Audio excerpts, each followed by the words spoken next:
और फिर माँ की तरफ देखता है और हंसता है, मुस्कुराता है, और दूध की बूंद एक दो उसके होंठ पे लगी होती है। तो उस दृश्य को देख करके देवता लोग बड़े प्रसन्न हुए भगवान के, कि भगवान ने थोड़ा अपना मुंह हटाया माँ की छाती से, माँ के स्तन से, और भगवान के मुख के ऊपर दूध की दो बूंदें लगी हुई थी, और भगवान मैया को देख करके मुस्कुराए। तो इस दृश्य को देख करके देवता लोग बड़े प्रसन्न हुए और माता को भी बड़ी प्रसन्नता हुई। तो कन्हैया कभी माँ का दूध पीते हैं, कभी छोड़ देते हैं। अभी पेट नहीं भरा, लेकिन मैया ने दूध रखा था कुछ उबलने के लिए चूल्हे के ऊपर। बोलो जय सिया राम। तो चूल्हे का दूध जो उबल करके, दूध बहुत जल्दी ऊपर आता है एकदम, तो जब माँ को लगा कि दूध आ गया है, औंट गया है, तो कन्हैया को साइड में बिठाया एक तरफ, और दौड़ करके मैया दूध के पास पहुंची। जैसे ही उतारा दूध को नीचे रखा, तो इधर कन्हैया को क्रोध आ गया। भगवान को क्रोध आता है, मतलब भगवान लीला करते हैं क्रोध की, सीधा सी है। भगवान को क्रोध नहीं आता, भगवान लीला करते हैं। तो भगवान ने क्रोध की लीला की। भगवान ने विचार किया कि माँ हमारे से ज्यादा प्रेम नहीं करती है, दूध से ज्यादा प्रेम करती है। अब घर के काम काज तो करने पड़ते हैं ना माताओं को। तो मैया ने कन्हैया को रखा और कन्हैया को आ गया क्रोध। तो कन्हैया ने वहीं पर एक सिलबट्टा रखा हुआ था। बोलो जय सिया राम। सिलबट्टा रखा हुआ था, सिलबट्टा उठाया, और जितने भी दूध दही माखन के मटके थे कन्हैया ने सारे के सारे फोड़ डाले। बोलो जय सिया राम।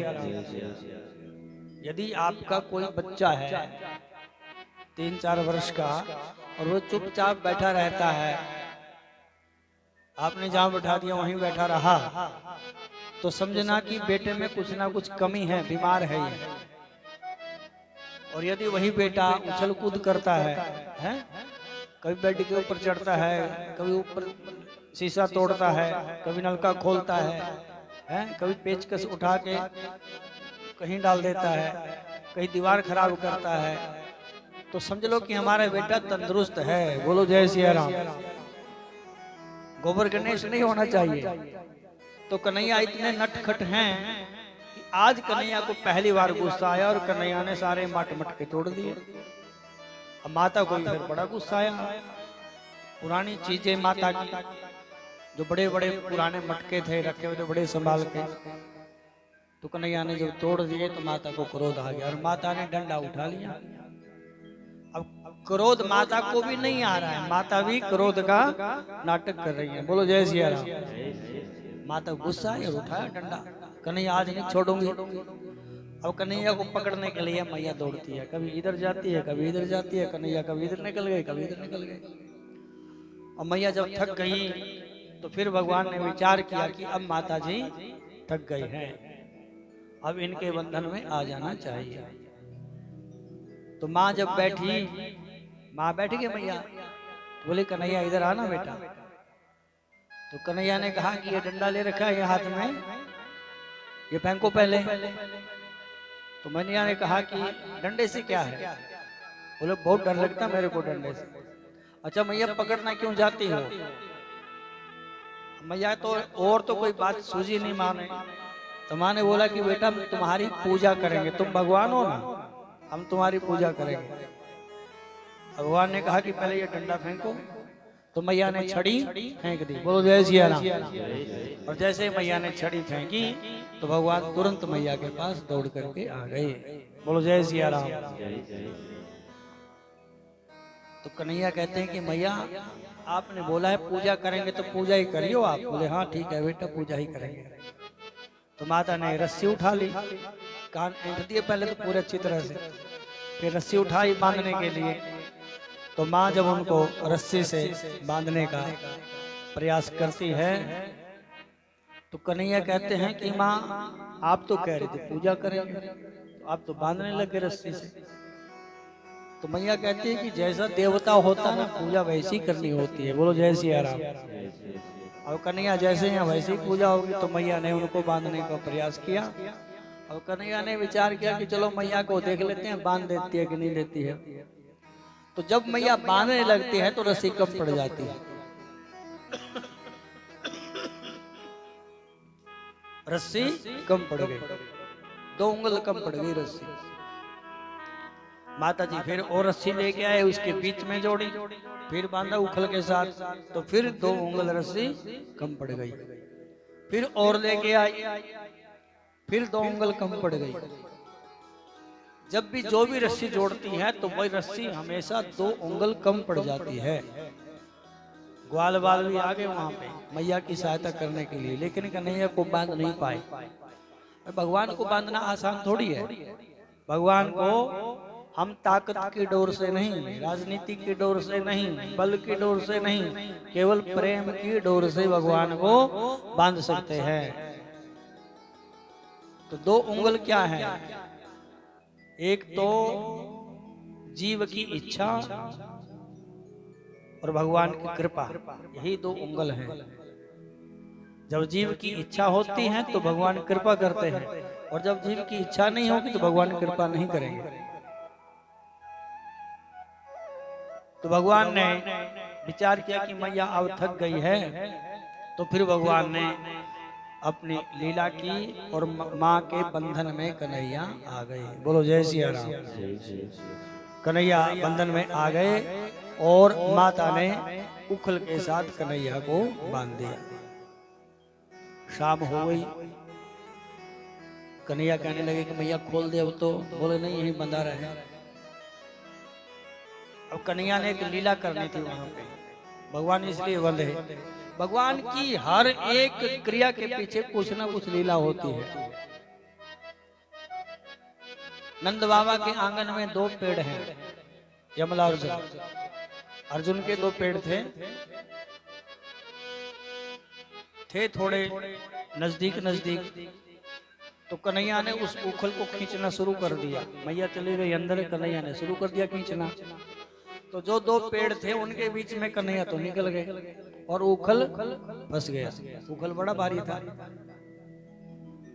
उस उखल को 4-4 लोग नहीं उठा सकते थे, और कन्हैया खींच करके ले गए उसको। बोलो जय सिया राम। अब तो उखल ही नहीं होते, पहले उखल होता था, एक पत्थर का होता था और इतना मजबूत, इतना भारी होता था कि छोटे मोटे बछड़े वगैरह भी उसके साथ बांध दिए जाते थे। बोलो जय सिया राम। और कन्हैया लेकर के उसको चले गए। जब कन्हैया ने उस उखल को उनके बीच में फंसा देखा तो कन्हैया ने एक जोर से झटका मारा और धड़ाम करके दोनों पेड़ वहां पे गिर पड़े। बोलो जय सिया राम।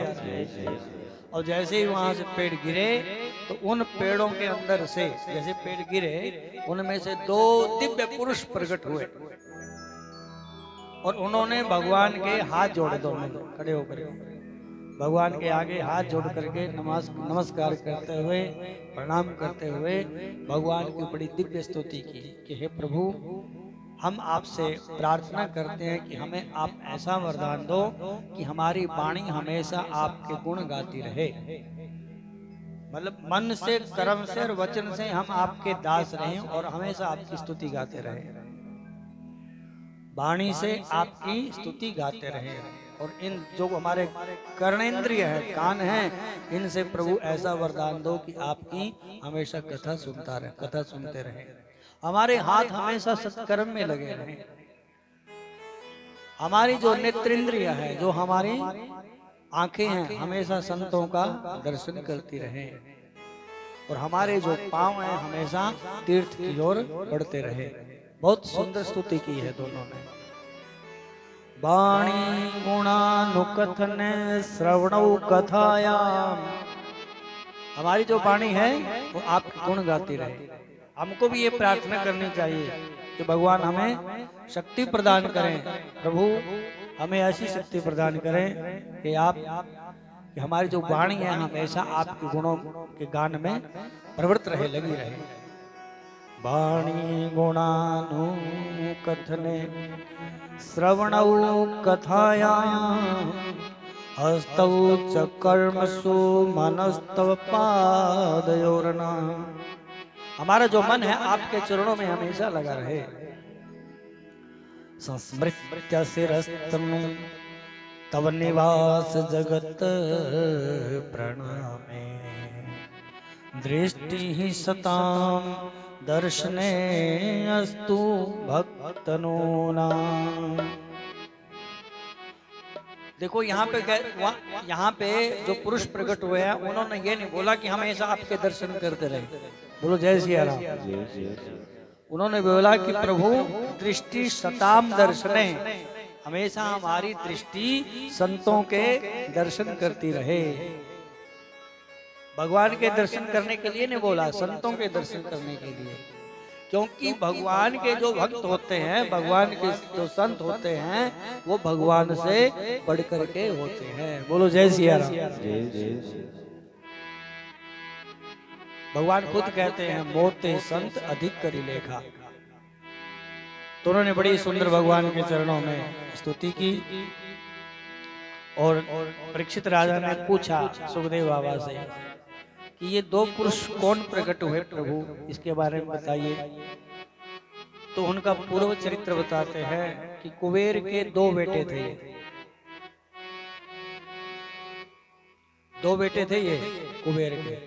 एक बार इन्होंने नारद का अपमान कर दिया, संतों का अपमान कर दिया, और संतों ने इनको यही दंड दिया कि तुम्हारी बुद्धि अच्छी नहीं है, तुम्हारी जड़ बुद्धि है, इसलिए तुम वृक्ष हो जाओ। तो दोनों ये संत के शाप से नंद बाबा के आंगन में वृक्ष बन गए थे। लेकिन संत ने बड़ी कृपा की कि तुम वृक्ष तो बनोगे, लेकिन तुम्हारा कल्याण करने के लिए स्वयं भगवान आएंगे। बोलो जय सिया राम। संतों का जो शाप होता है उसमें भी कल्याण जीव का होता है। तो भगवान की कृपा से भगवान के चरणों में यही प्रार्थना करनी चाहिए कि प्रभु हमारी जो वाणी है हमेशा आपका गुणगान गाती रहे, आपके गुणों का गान करती रहे। हमारे जो नेत्र हैं हमेशा वो संतों के दर्शन करते रहे, और हमारे जो कान हैं वो कथा सुनते हैं। बोलो जय सिया राम। जिस देश में जिस वेश में परिवेश में रहो, राधा रमण राधा रमण राधा रमण कहो। जिस देश में जिस वेश में परिवेश में रहो, राधा रमण राधा रमण राधा रमण कहो। राधा रमण राधा रमण राधा रमण कहो। जिस देश में जिस वेश में परिवेश में रहो, राधा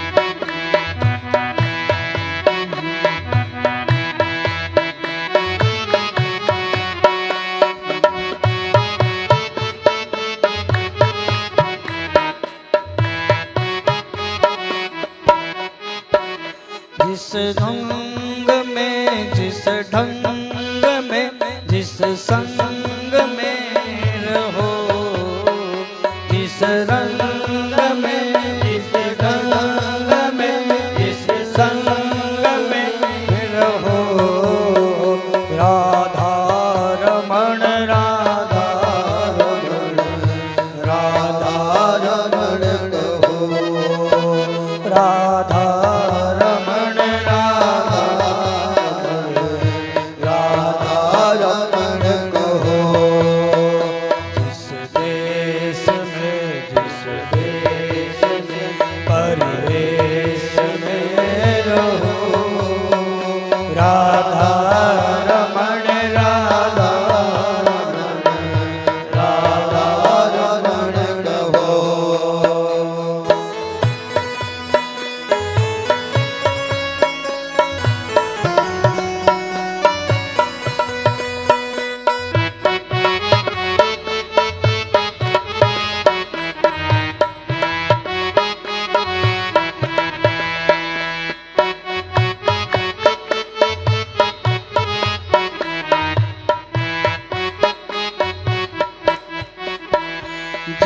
योग में, जिस भोग में, जिस रोग में रहो, जिस योग में, जिस भोग में, जिस रोग में रहो,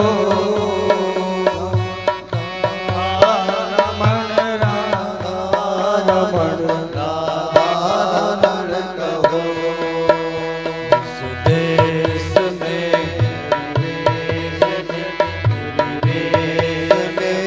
रहो, राधा रमण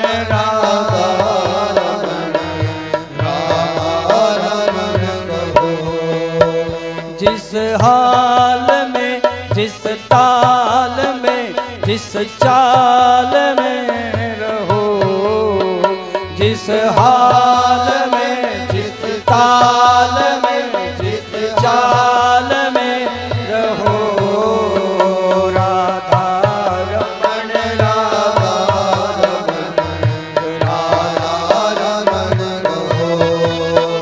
जिस देश में, जिस देश में, परिवेश में रहो, राधा रमण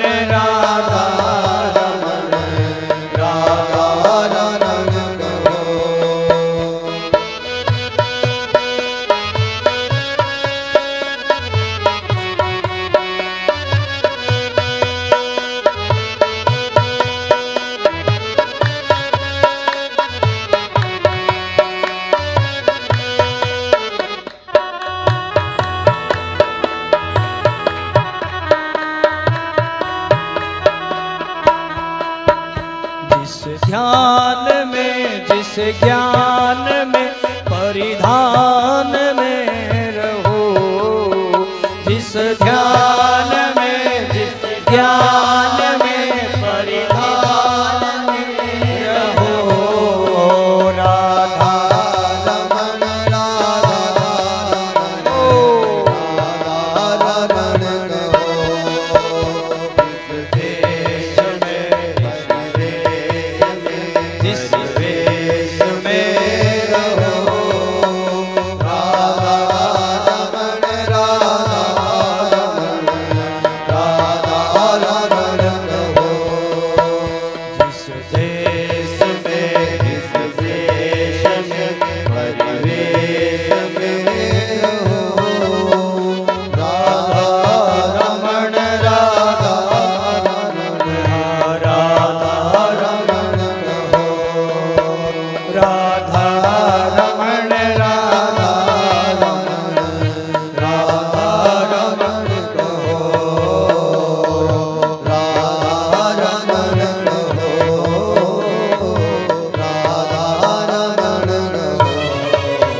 भगवान से यही प्रार्थना करें कि प्रभु जिस देश में, जिस वेश में, जिस परिवेश में, जिस योग में, जिस भोग में, जिस रोग में, जिस चाल में, जिस हाल में रखें भगवान, केवल भगवान का नाम ही वाणी से निकलता रहे।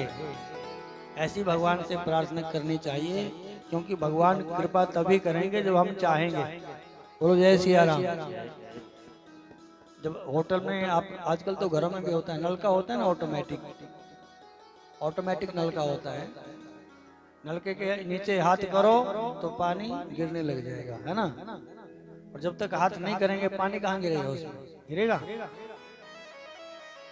जैसे आप कोई बड़े शोरूम में जाते हैं, दरवाजे लगे होते हैं शीशे के, सेंसर उसमें लगा होता है। आप दरवाजे के पास गए तो दरवाजा एकदम सू करके खुल जाएगा, है ना, खुल जाएगा। और जब आप उसके दूर हट जाएंगे वो सू करके बंद हो जाएगा। बोलो जय सिया राम। वहां पे विचार करना चाहिए कि भगवान की कृपा भी ऐसे ही होती है। जब तक नलके के नीचे हाथ नहीं करेंगे पानी नहीं गिरेगा, यानी जब तक हम नहीं चाहेंगे भगवान की कृपा नहीं होगी। जब हम दरवाजे के पास जब तक नहीं जाएंगे, दूर खड़े रहेंगे, तो कृपा का दरवाजा नहीं खुलेगा। कब खुलेगा? जब आप नजदीक जाएंगे। इसलिए भगवान से प्रार्थना करनी चाहिए कि प्रभु जिस देश में, जिस वेश में, परिवेश में जैसे भी हो, बस अपने मुख से केवल राधा रमन, राधा रमन, जय सिया राम, जय सिया राम, जय श्री कृष्ण, भगवान का नाम लेते रहे। ऐसी भगवान से कृपा की प्रार्थना करनी चाहिए। और भगवान अपने भक्त की प्रार्थना सुनते हैं, नहीं सुनते? अगर प्रार्थना नहीं सुनते तो क्यों लोग इतनी भक्ति करते होंगे भाई? बोलो जय सिया राम। आप ढोलक लेकर कैसे थोड़ी पीटते हैं? किस लिए पीटते हैं ढोलक? कि भगवान कृपा करेंगे, हैं? अवश्य आएंगे एक दिन, हैं? यदि हमारी प्रार्थना में कुछ सच्चाई है और प्रार्थना में शक्ति है तो भगवान अनेकों, देखिए ना आप कितने, सतयुग को, त्रेता और द्वापर युग को छोड़ दीजिए, कलयुग में कितने हम उदाहरण सुनते हैं कि भगवान प्रकट हो गए। धन्ना महाराज ने तो गौवन चलाकर पत्थर में से प्रकट कर दिए। जनाबाई भगवान की बड़ी अच्छी भक्त थी, बहुत सुंदर कथा भक्तमाल में आती है उनकी। और उसके जीवन में उन्होंने एक ही नियम ले रखा था कि मुफ्त का नहीं खाएंगे। बस भगवान से प्रार्थना करती थी कि हे प्रभु, मेरे शरीर में जब तक ताकत है मेरे ऊपर ऐसी कृपा बनाए रखा कि अपने हाथों से कमाई करूं और मुफ्त का कहीं ना खाऊं। बस नहीं तो उनको सत्संग में जाती थी, पता था कि अगले जन्म में फिर लेना देना पड़ेगा। बोलो जय सिया राम। और काम क्या था उसका? जैसे गांव के पशु निकलते हैं ना कहीं से, तो गोबर कर देते हैं। जैसे बाहर निकलेंगे घर से तो वो गोबर कर देते हैं, तो वो गोबर को इकट्ठा करती थी। उसको, उस गोबर के ऊपर किसी का विशेष अधिकार नहीं होता है। तो जो भी होते हैं जिनके पशु वगैरह नहीं है तो गोबर इकट्ठा करते रहते हैं, उसके उपले बनाए, पाथियां बनाई, सुखाया, अपना ईंधन बनाया, काम चलाया। बोलो जय सिया राम।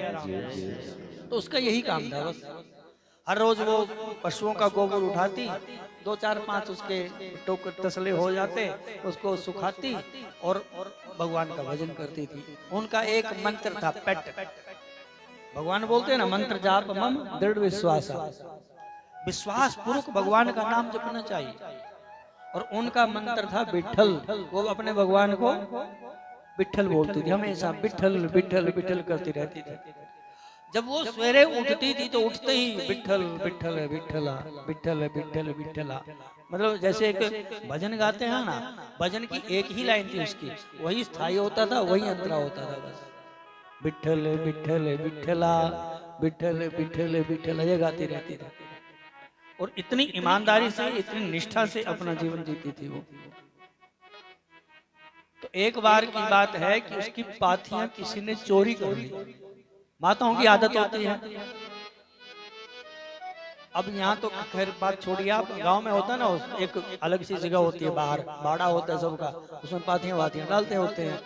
और किसी ने उसकी बेचारी को उठा ली। अब वो, उसका नियम था कि वो बेच करके ही अपना गुजारा करती थी, हर रोज प्रतिदिन का यही नियम था उसका। तब वो सारी पाथियां उठा ली, भूखी रही, सरपंच के पास चल गई, मेरी पाथियां चोरी हो गई। और सरपंच ने कहा कि हमारे घर से ले जाओ, इतने पशु हैं हमारे, यहाँ से ले जाओ। उसने कहा कि नहीं, मुझे तो मेरी चाहिए। अब वो बड़े परेशान है, कैसे ढूंढूं तेरी पाथियों को? तो बोले जना कुछ ऐसा करना, तो हमारे यहाँ से ले ले, किसी के भी बोल दे वहीं से ले आते हैं। बोले नहीं, मुझे मेरी चाहिए। तो बोले पहचान कैसे होगी? तो जनाबाई कहती है कि पहचान मैं कर लूंगी अपने आप। तो बोले कैसे करेंगे? मैं अपने आप कर लूंगा, मेरी जो पाथियां हैं उनकी मुझे पहचान है। अब वो गांव का सरपंच उसको घर में लेके जाता। सरपंच था, वही प्रतिष्ठित आदमी ने, कोई मना थोड़ी करा। तो जहाँ उनका ईंधन पड़ा होता था लोगों का, वहां लेके जाता। वो उसको पाथी को वहां से उठाती, फिर ऐसे और ऐसे उठा करके अपने कान में लगाती, कान में लगा करके फिर वापिस रख देती। तो बोली ये मेरी नहीं है। अब उसको बड़ा अजीब लगा और 2 4 घरों में लेकर के गया ऐसे, वो कान पे लगाती। अब वो चाहती थी कि मेरी पाथी में से विठल की आवाज आनी चाहिए। उसको अपने भगवान पर इतना विश्वास था। तो उसने पाथी उठाई, वहां ये मेरी नहीं। 2 4 5 घरों में गई, फिर उसने एक घर में फिर गई तो उसने वो पाथी उठाई, कान में लगाई, तो उसमें से आवाज आई, विठल विठल विठल की आवाज आई। तो सरपंच को कहा कि ये मेरी है। वो सरपंच को बोल दिया गांव के तुम, ये मेरी है। और सरपंच ने कहा कि ये तुम्हारी कैसी है? बोले कान के लगाओ। तो सरपंच ने वो जो कान के लगाई पाथी, तो उसमें से वास्तव में वो आवाज सुनी, उसको विठल विठल विठल की आवाज आ रही थी। तो उस जन्नाबाई ने कहा कि ये पाथी मेरी है। तो वो जो माता उठा करके ले आई थी, उसने माफी मांगी कि मैं जानबूझ करके नहीं लेके आई हूँ, मेरे से गलती हो गई, गलती से आ गई ये पाथियां। उसकी जो भी वो पाथियां थी उसने कान के एक एक लगाई, सब में से आवाज आई और पाथियां लेकर के अपने घर चली गई। बोलो जय सिया राम। इतना भगवान पे विश्वास था उसका। अब देखो, शरीर हमेशा तो ताकत नहीं रहती शरीर में। आज हम बड़े ताकतवर दिखते हैं, उठा लेते हैं, चल देते हैं, बैठ जाते हैं, सब काम कर लेते हैं, लेकिन शरीर तो एक दिन ढलेगा। नहीं पता, अब जो 50-60 के वर्ष के होंगे उनको पता चली जाता है कि शरीर ढल रहा है भाई। अब माता बुढ़िया होने लगी, अब उससे काम ना हो। एक दिन तो इतने परेशान होगी कि उसने टोकरे में गोबर तो डाल लिया, लेकिन गोबर डालने के बाद उसको अपने सिर पर जब उठाने लगी,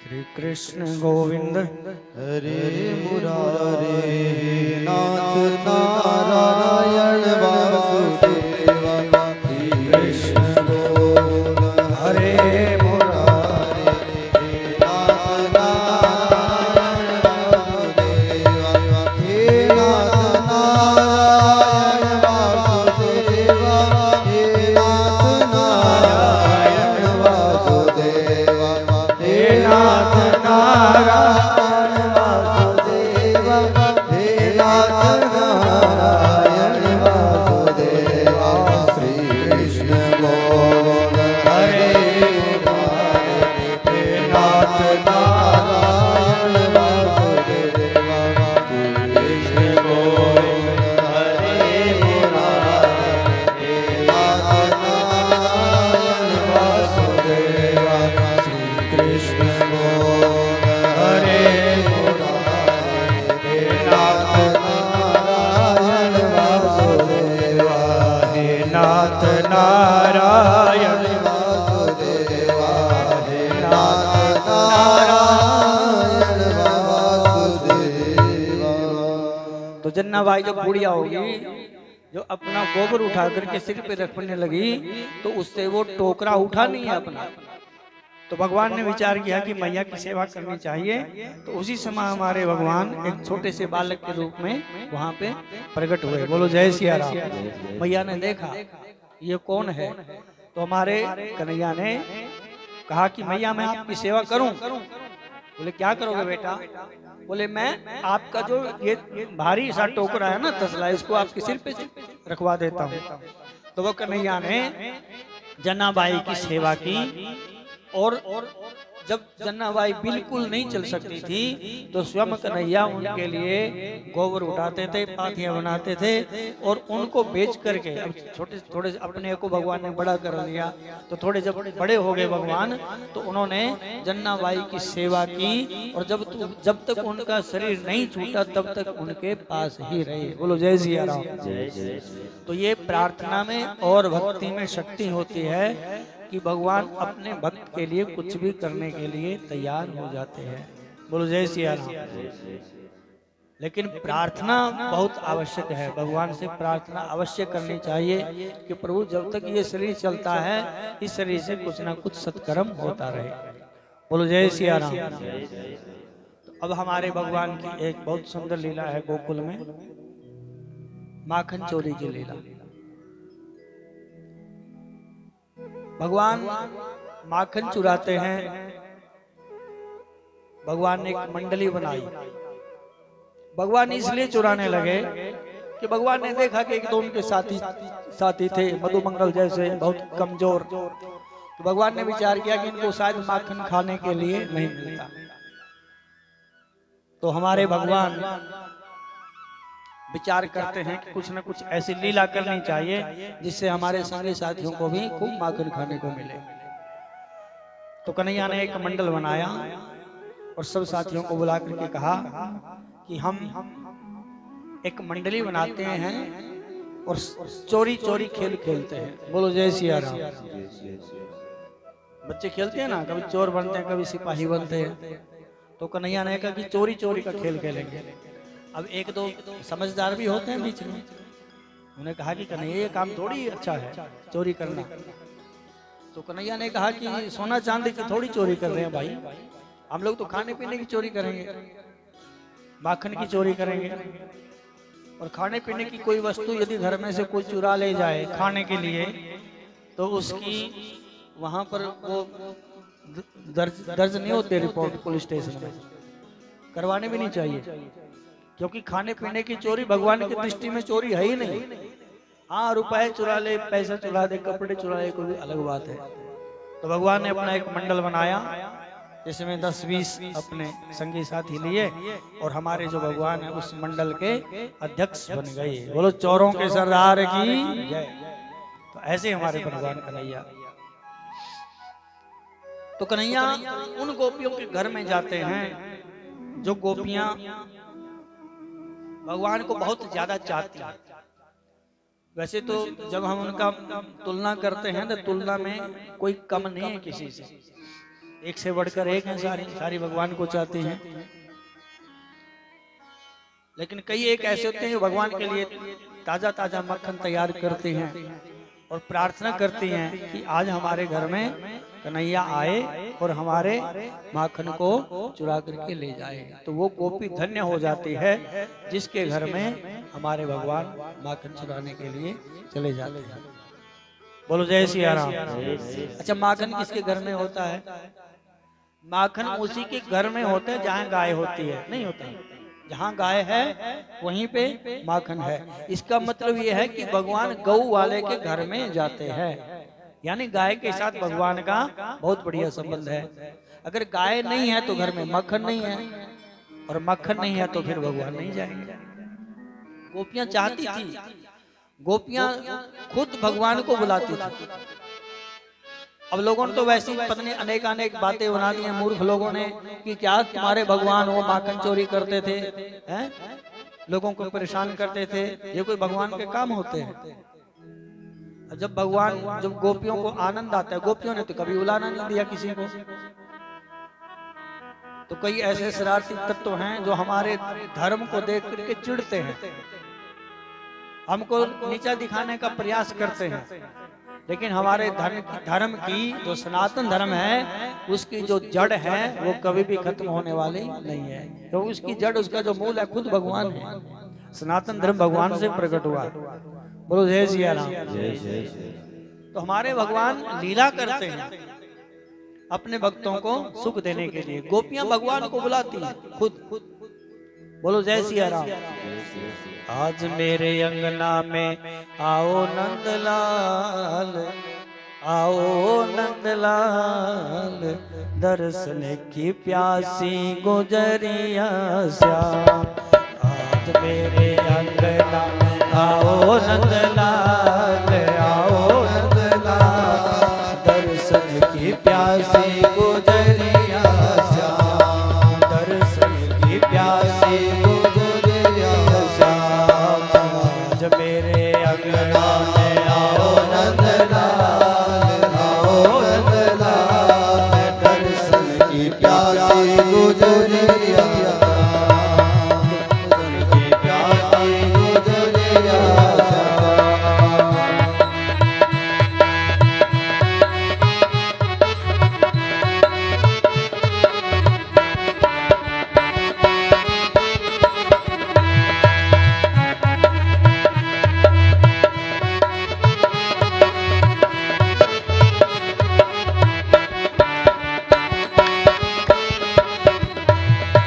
अंगना में आओ मेरे माखन को खाओ, अंगना में आओ मेरे माखन को खाओ, अंगना में आओ मेरे माखन को खाओ, अंगना में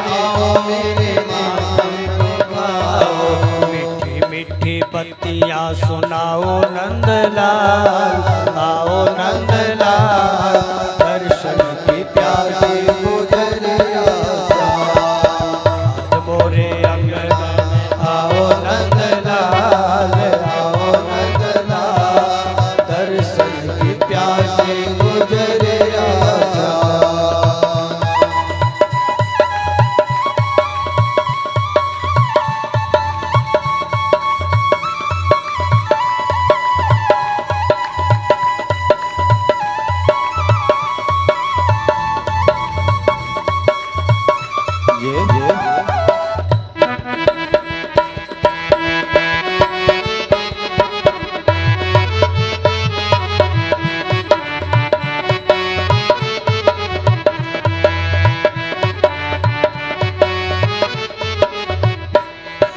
अंग में चौबलिया शीश पे लटुकिया, अंग में चौबलिया शीश पे लटुकिया, अंग में चौबलिया शीश पे लटुकिया, अंग में चौबलिया शीश पे लटुकिया।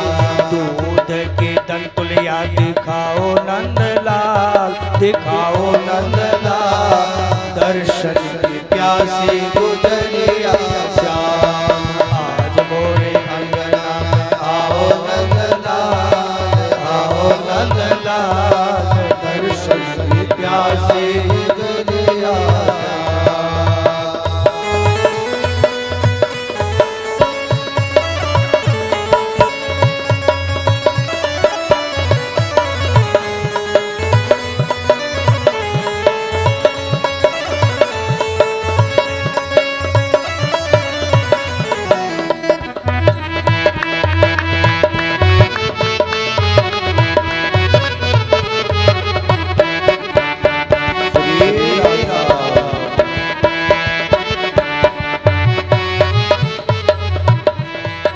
रैन नहीं सोए भोर उठ के बलोए दही, रैन नहीं सोए भोर उठ के बलोए दही, रैन नहीं सोए भोर उठ के बलोए दही, रैन नहीं सोए भोर उठ के बलोए दही। गावे और ध्यावे तुम्ही को नंदलाल, तुम्ही को नंदलाल, दर्शन की प्यासी गुजरिया श्याम। आज मेरे अंगना में आओ नंदलाल, आओ नंदलाल, दर्शन की प्यासी गुजरिया श्याम, दर्शन की प्यासी गुजरिया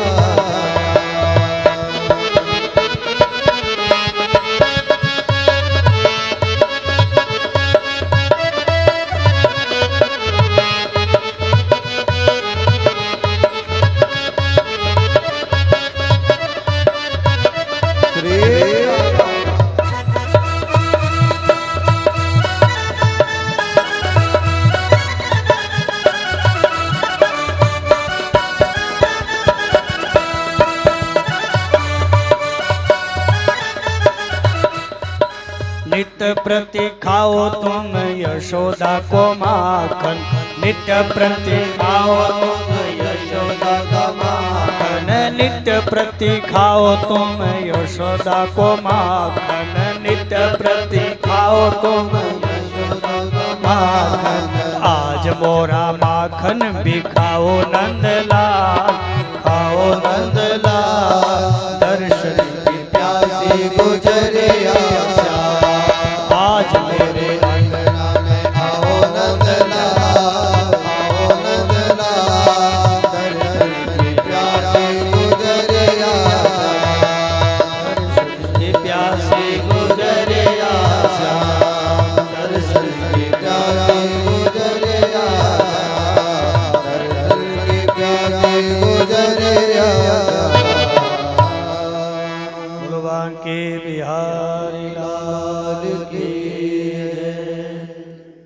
वो गोपी धन्य हो जाती है जिसके घर में भगवान माखन चुराने के लिए पहुंच जाते हैं। गोपियां देखो ना, गोपियां देखने में तो अनपढ़ लगती है, लगती नहीं अनपढ़ सारी, अंगूठा छाप, लेकिन पूर्व जन्म के बड़े बड़े जो महर्षि, तपस्वी, सिद्ध, महात्मा, योगी, महायोगी, जो ऐसे ऐसे पूर्व जन्म के थे, बड़े पढ़े लिखे थे, त्रिकालदर्शी थे, वो भगवान की लीलाओं का आनंद लेने के लिए और भगवान के वरदान से आज गोकुल में गोपी बन करके प्रकट हुए हैं। बोलो जय सिया राम। इनको पढ़ने लिखने की जरूरत नहीं है। पढ़ाई लिखाई किस लिए होती है? विद्या किसके लिए होती है? विद्या होती है मुक्ति प्राप्त करने के लिए। विद्या सा या मुक्त, विद्या वही है जो हमें संसार के बंधन से मुक्त कर दे। तो ये तो पहले ही मुक्त होकर के बैठी है संसार से।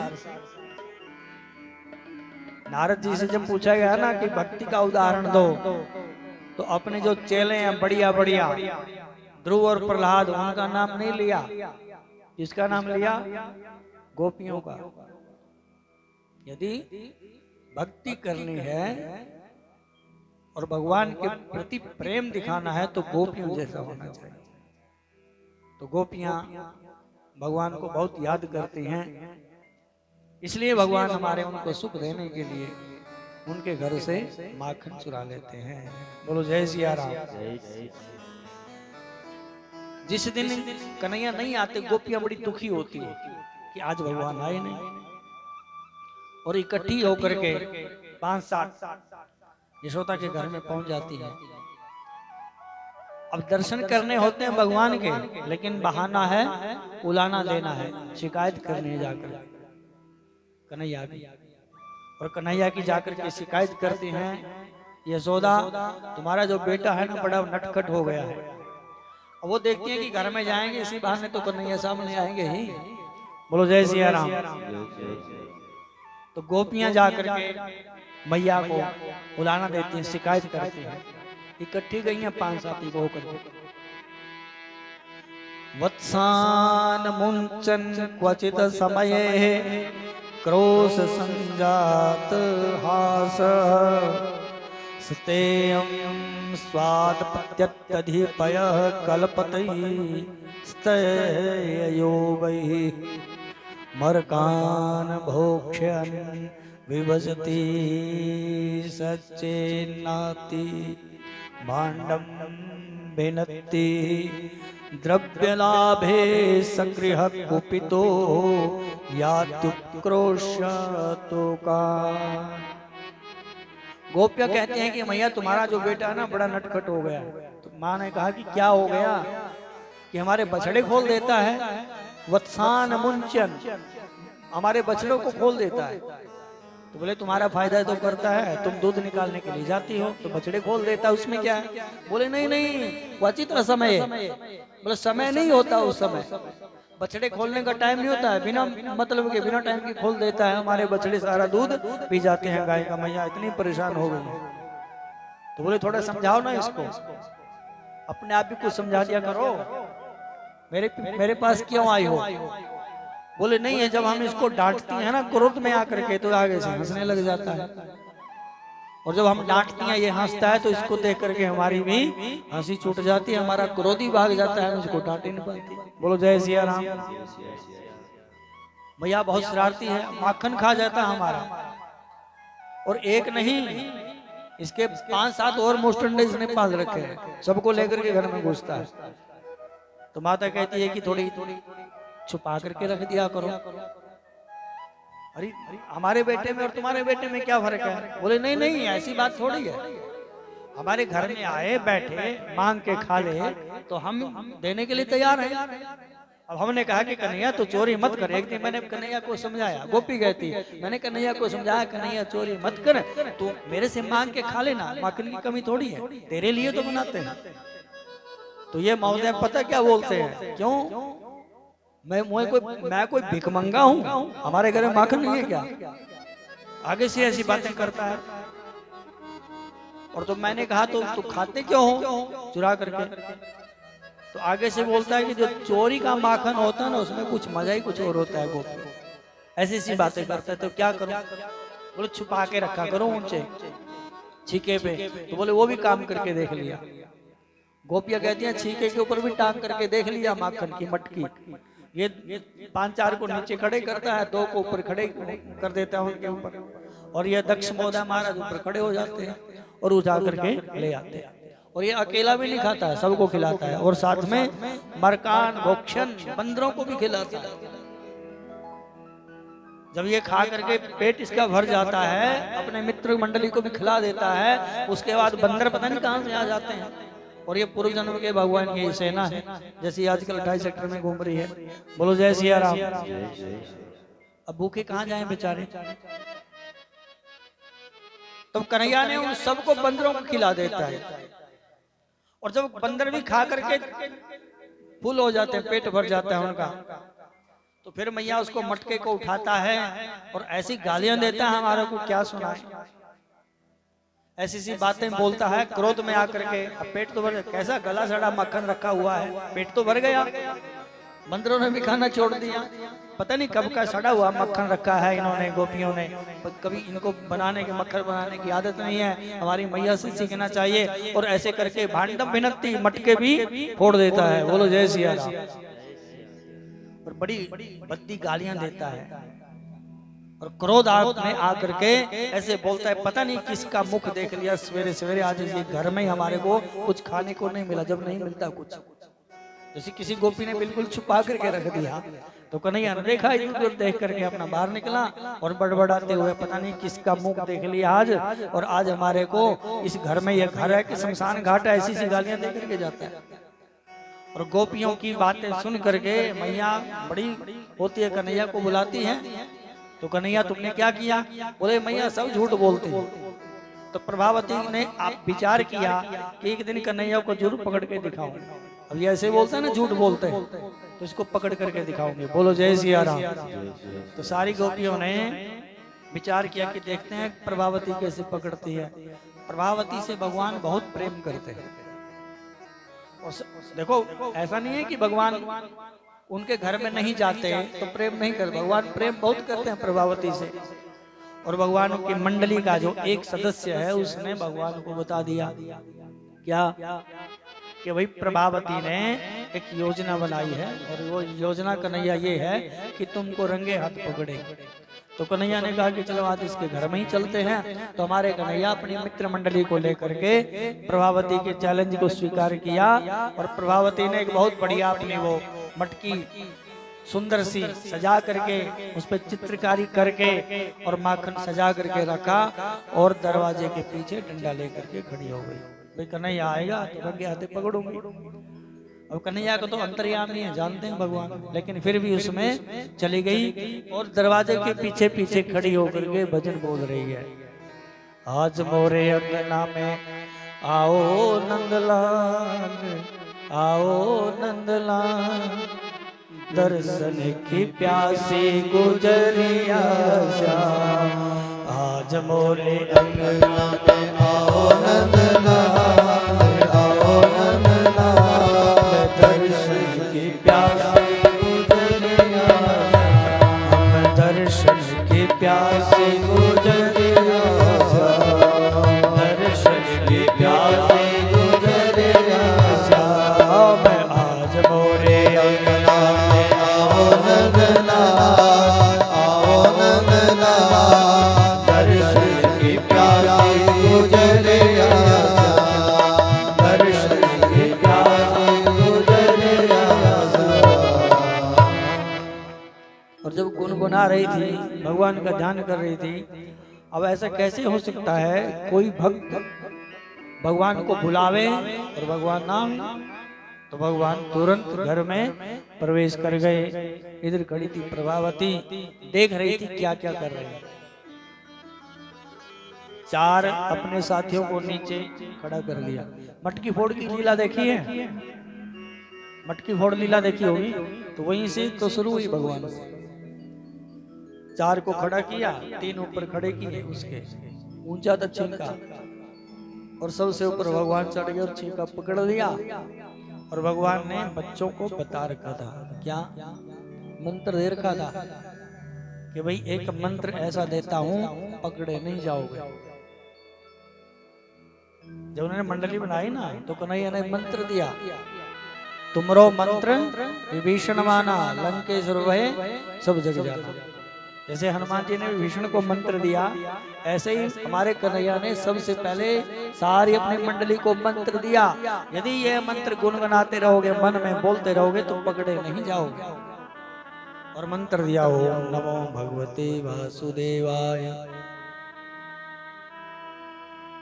और वो मंत्र मन मन में चल रहा है सबके। अपने यहाँ कहा तो कहावत है ना कि डर के आगे भूत नाचता है ना। भूत सबको नचाता है, लेकिन जब डर उसके आगे प्रकट हो जाता है तो भूत भी उसके आगे नाचने लग जाता है। अब जब कन्हैया ने ऊपर से मटका पकड़ा हुआ है और इतने में ही दरवाजा एक तरफ किया और प्रभावती जी डंडा लेकर के प्रकट हो गई। बोलो जय सिया राम। अब जैसे ही डंडा देखा वो मंत्र जंत्र सब भूल गए। भगवान ने गारंटी दी थी। क्या गारंटी दी है भगवान ने? जब तक मंत्र याद रहेगा तब तक कोई नहीं पकड़ सकता, लेकिन जब मंत्र भूल जाओगे फिर हमारी कोई गारंटी नहीं है। तो मंत्र भूल गए, प्रभावती को देखते ही डर गए और कन्हैया ऊपर लटके हुए हैं और वो सारे नीचे से निकल करके भाग गए। बोलो जय सिया राम। अब प्रभावती ने देखा कन्हैया को, आजा नीचे। तो कन्हैया कहते हैं कि नीचे तो उतार दे। बोले अपने आप। हमारे कन्हैया ने एक झटका मारा और चीका तोड़ा, नीचे धड़ाम करके गिरे। मटकी भी फूट गई, माखन भी कर गया। और प्रभावती ने कन्हैया का हाथ पकड़ लिया और पतली गली से निकली। गोकुल की गलियां देखी होंगी आप, इतनी सी है तंग। अब यही नहीं पता लगता कौन सी गली कहां से जाएगी। बोलो जय सिया राम। तो जी प्रभावती कन्हैया को पकड़ करके ले चली। कहां? मैया के पास। और पीछे पीछे मंडली लगी हुई है। तो कन्हैया कहे, कान के हाथ लगाता हूं, आज के बाद कभी तुम्हारे घर में नहीं आऊंगा। तो प्रभावती बोली कि चलो नहीं आएगा तो माता को बताती हूँ ना जाके सीधे। वो बोलती है हमारा बेटा बहुत अच्छा है, बहुत सुशील है और तुम्हारी करतूत सुनाओ। अब कन्हैया ने लीला की तो कन्हैया कहते हैं कि जब प्रभावती तुम्हारे हाथ बड़े कठोर हैं और मेरे हाथ कितने कोमल हैं, कितने नाजुक हैं, तो मेरा दूसरा हाथ पकड़ ले, इसमें दर्द होने लगा। घूंघट निकाल रखा था, कन्हैया का हाथ बदला तो उसके देवर का हाथ पकड़ा दिया कन्हैया ने। बोलो जय सिया राम। और कन्हैया दूसरे गली से निकल करके माता के पास पहुंचे। मैया बड़ी भूख लगी, आज खाने को कुछ नहीं मिला, माखन दे थोड़ा खाने को। मैया ने अपने घर में कन्हैया को बिठाया और कन्हैया वहां पे बैठ करके माखन खाने लगे। बोलो जय सिया राम।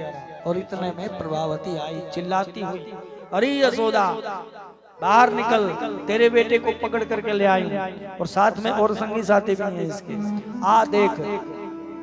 यशोदा बाहर निकल करके आई। कहाँ लेकर के आई? बेटा तुम्हारा अंदर बैठा हुआ है। तो उसने देखा कि किसको लेकर के आई है? तुम्हारे बेटे को। तो मैया ने कहा घूंघट उठा कर देख तो ले कौन है। जब प्रभावती ने घूंघट उठा करके देखा तो उसका जो छोटा देवर था वो भी उसी मंडली में था, उसका हाथ पकड़े हुए थे। बोलो जय सिया राम। और कन्हैया बैठे हुए थे अंदर। और कन्हैया ने देखा प्रभावती आ गई है। तो प्रभावती की आपस में कन्हैया की और प्रभावती की आंखें दो चार हुई। तो कन्हैया ने देखा और कन्हैया ने मन से ही बोल दिया, दूर से ही जयराम जी की बोल दिया उसको। क्या बोल दिया? जयराम जी की। और कन्हैया ने उसको बता दिया कि अभी तो देवर का हाथ पकड़ाया है, यदि ऐसी हरकत आगे से करेगी तो तुम्हारे पति देव का हाथ पकड़ा देंगे, यहाँ से जाओ। और ऐसे प्रभावती शर्मिंदी होकर के वहां से निकली है। शरीर से शर्मिंदी है लेकिन अंदर से बहुत प्रसन्न है। बोलो जय सिया राम। हृदय प्रीति मुख बचन कठोरा। हृदय प्रीति मुख वचन कठोरा। अंदर से प्रेम है भगवान के प्रति लेकिन मुख पर कठोर वचन है। जब बाली को भगवान ने बाण मार दिया ना और भगवान ने कहा बाली को, जब बाली बोलता है भगवान को, ऐसे ऐसे शब्द बोले भगवान को कि प्रभु मुझे आज आपने एक शिकार की भांति मारा है, मारे मोई व्याध की नाई। लेकिन तुलसीदास जी लिखते हैं कि बाली जब बोलता है तो उसकी मुख पे कठोरता है, वचनों में कठोरता है, लेकिन उसका जो हृदय अंदर से वो भगवान के प्रति बहुत प्रेम से भरा हुआ है। हृदय प्रीति मुख वचन कठोरा, बोला चितई राम की ओर।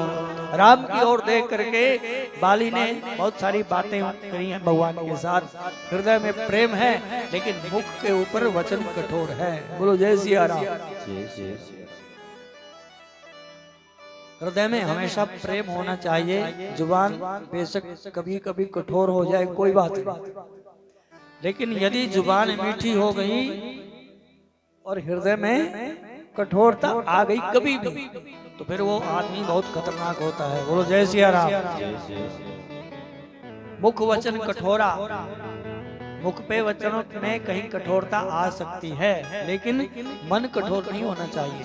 सवेरे उठ करके भगवान से प्रार्थना करनी चाहिए, सर्वे भवन्तु सुखिनः सर्वे सन्तु निरामया सर्वे भद्राणि पश्यन्तु मा कश्चित् दुर्भाग् भवेत्। ये ऋषियों का उपदेश है हमारे लिए। ऋषि उठ करके भगवान से यही प्रार्थना करता है कि हे प्रभु, हमारे जो समाज के लोग, हमारा जो समाज है वो सारा संतुष्ट रहना चाहिए, निरोग रहना चाहिए, स्वस्थ रहना चाहिए, सुखी रहना चाहिए। तो ये ऋषियों की परंपरा है, इसमें हमको भी जुड़ना चाहिए और सुबह उठ करके भगवान से यही प्रार्थना करनी चाहिए। जब आप नित्य नेम करते हैं अपना, तो ये प्रार्थना जरूर करनी चाहिए, सर्वे भवन्तु सुखिनः सर्वे सन्तु निरामया सर्वे भद्राणि पश्यन्तु मा कश्चित् दुर्भाग् भवेत्। बोलो जय सिया राम। तो भगवान ने जो माखन चोरी की लीला है ये गोकुल में की है, और अंतिम लीला भगवान की जो गोकुल की है वो है सुखिया मालिन के साथ। 5 वर्ष तक भगवान गोकुल में रहते हैं और बहुत सुंदर लीला करते हैं। 5 वर्ष के बाद भगवान वृंदावन में चले गए। जो अंतिम लीला थी भगवान की, एक बुढ़िया माता भगवान के दर्शन करना चाहती, लेकिन भगवान के दर्शन नहीं होते। बस अब दर्शन क्यों नहीं होते? क्योंकि संतों का संग नहीं मिला। भगवान के दर्शन कैसे होंगे ये संत बताएंगे, सदगुरु बताएंगे। क्या जी? कोई संत सदगुरु मिलेगा वही बताएंगे ना भगवान के दर्शन कैसे होंगे।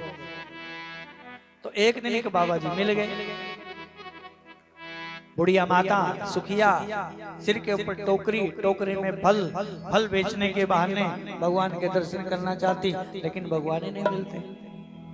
चक्कर लगा करके आ जाती, बड़ा पश्चाताप होता। एक दिन बाबा मिले तो बाबा के चरणों में प्रणाम किया, दुखी दिखी।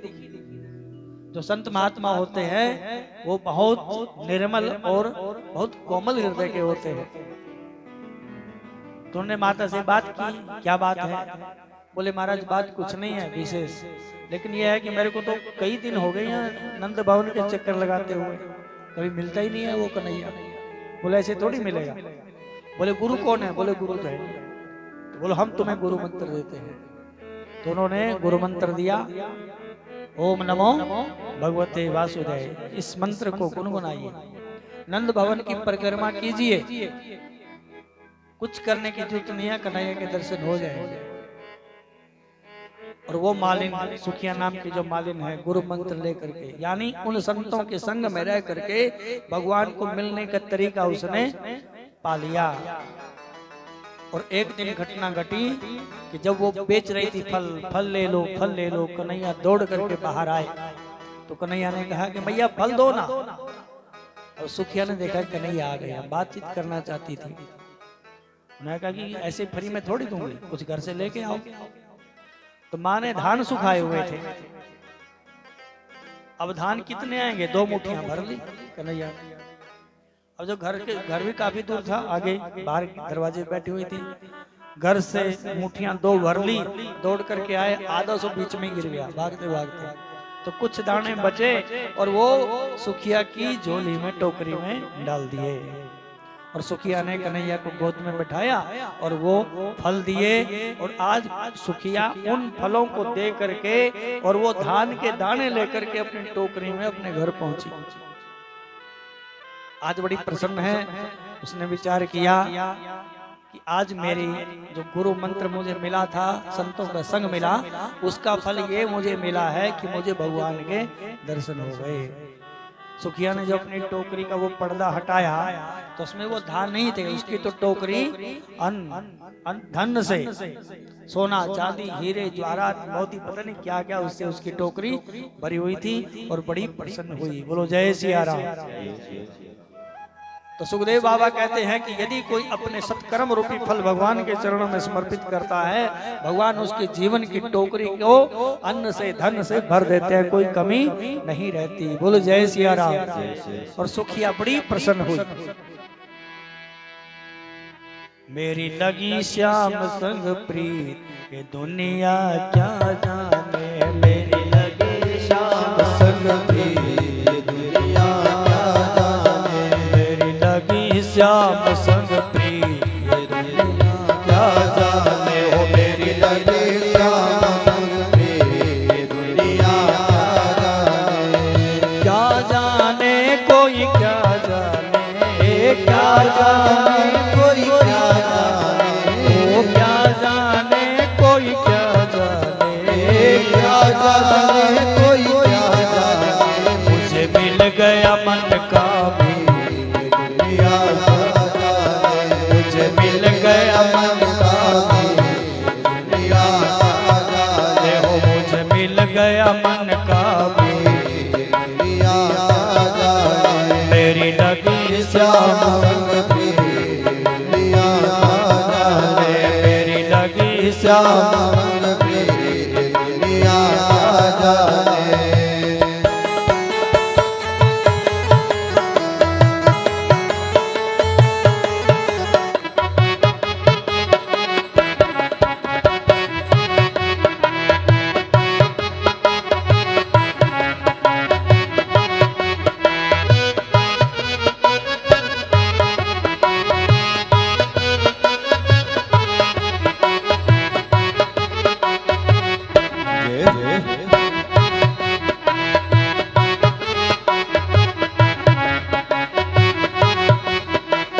छवि लखी मैंने श्याम की जब से, छवि लखी मैंने श्याम भई बावरी मैं तो तब से, भई बावरी तो तब बांधी प्रेम की डोर मोहन से, बांधी प्रेम की डोर नाता तोड़ा मैंने जग से, नाता तोड़ा मैंने जग से, ये कैसी पागल प्रीत ये दुनिया का जाने, ये कैसे पागल प्रीत ये दुनिया का जाने, हो मेरी लगी श्याम संग प्रीत ये दुनिया क्या जाने, मेरी लगी श्याम संग प्रीत ये दुनिया क्या जाने।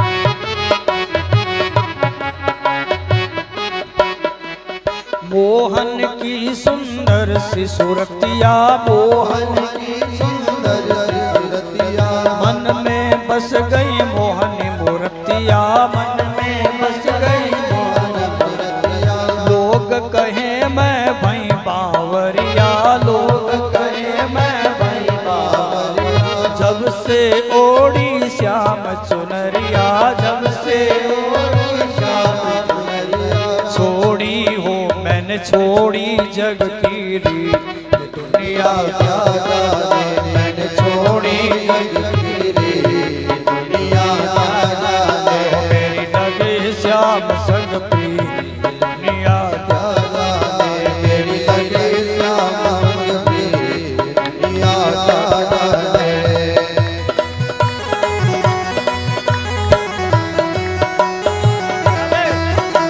हरि बोल।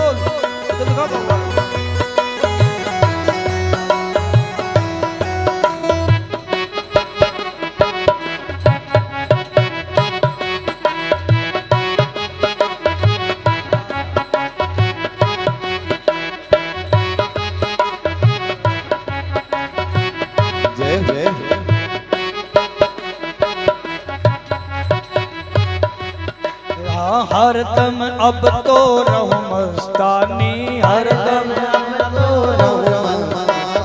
अब तो हरदम रहूं मस्तानी, अब तो हरदम रहूं मस्तानी। लोक लाज दीनी बिसरानी, लोक लाज रूप रास अब अंग समानी, रूप रास अब मैं गाऊं खुशी के गीत दुनिया जाने, मैं गाऊं खुशी के गीत दुनिया जाने।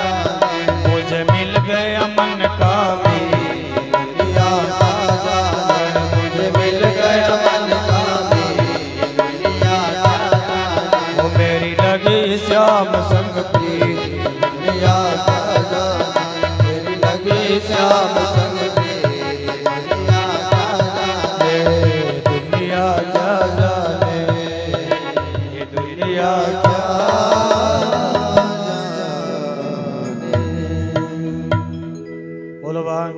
बिहारी लाल की जय। जय श्री राधे श्याम।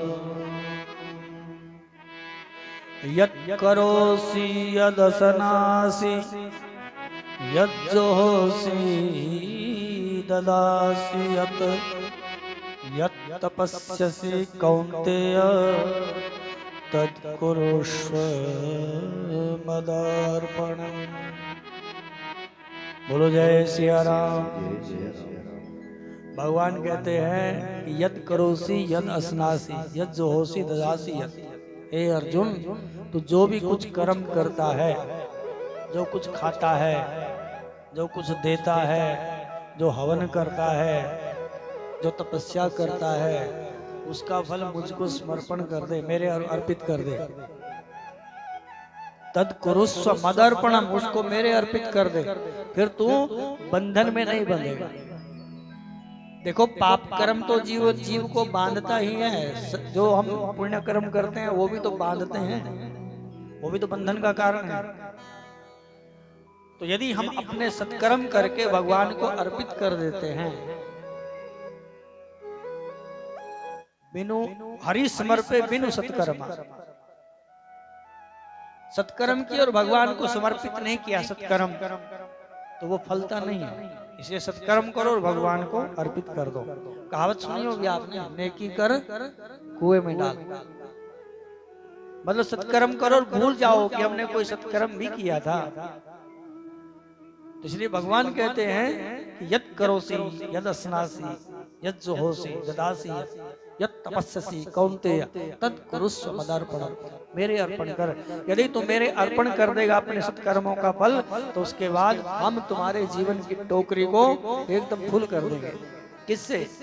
दुनियादारी के जितने भी सुख हैं वो उस जीव के जीवन में आ जाते हैं जो अपने आप भगवान के चरणों में अपने कर्मों को समर्पित कर देता है। बोलो जय सिया राम। तो 5 वर्ष की जो लीला थी भगवान की, वो गोकुल में हुई। उसके बाद नंद बाबा ने विचार किया कि यहाँ पर अनेक प्रकार के उत्पात होते हैं, तो यहाँ से चलना चाहिए। तो हमारे नंद बाबा गोकुल को छोड़ करके वृंदावन की उन्होंने यात्रा की। जय सिया राम। जय सिया।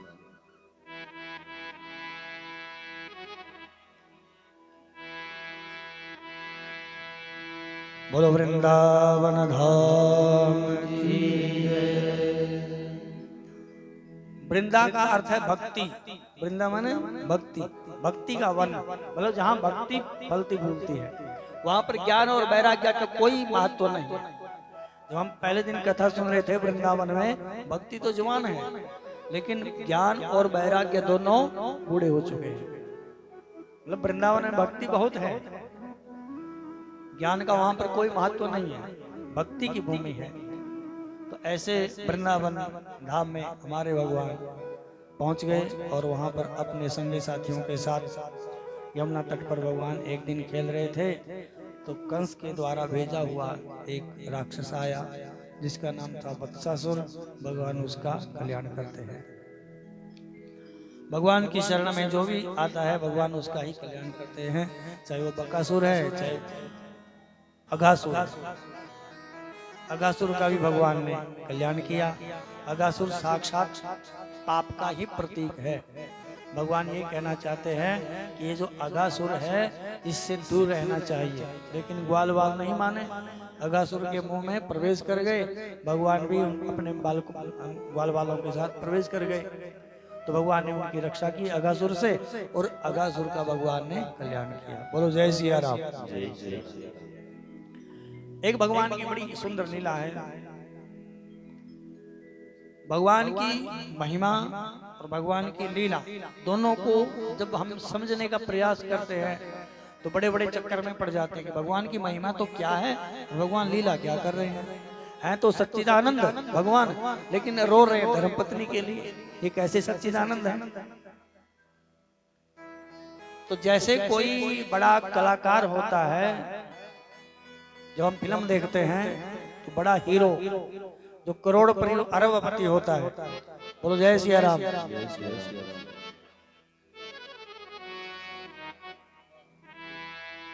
बोलो जय सिया राम।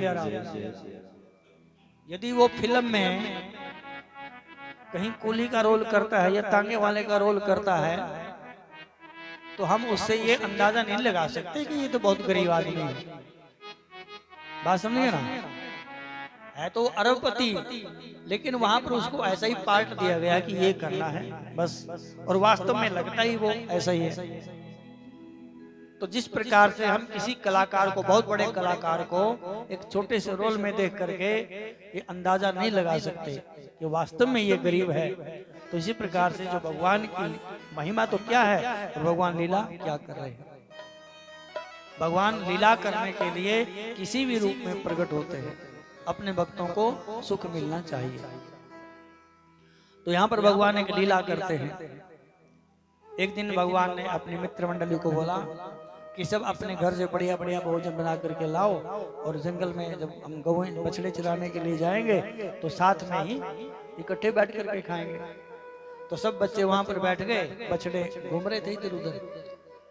तो वहां पे हमने एक दिन कथा भी सुन रहे थे कि भगवान जब खाने लगे वहां पे एक पंडित जी का बेटा था, उन्होंने बोलो जय सिया राम। तो ब्राह्मणों को थोड़ी अपना होता है उनको कि हम थोड़ा झूठे सूचे से थोड़ा परहेज रखें, ऐसा नहीं खाना वैसा नहीं खाना। तो जब बैठे सारे खाने के लिए तो वो उठ करके एक तरफ हो गया। तो कन्हैया ने कहा क्या बात हुई महाराज? बोले नहीं, हम किसी का झूठा कूटा नहीं खाते। तो उसने कहा कि चलो एक तरफ होके खा ले। और वहीं पे वो कदम का पेड़ था, उसके ऊपर चढ़ गया, वही पेड़ के ऊपर चढ़ गया, वो आराम से खाने लगा। और जब नीचे भगवान ने अपना खोला टिफिन, सब अपने अपने टिफिन लेके आए थे ना, तो भगवान ने खोला तो उसमें से बढ़िया रसगुल्ला निकला। और ऊपर से देख रहा हो, उसकी दृष्टि पड़ गई कन्हैया के ऊपर। तो ऊपर से बोलता है जो अकेला अकेला खाता है वो नरक के जाएगा।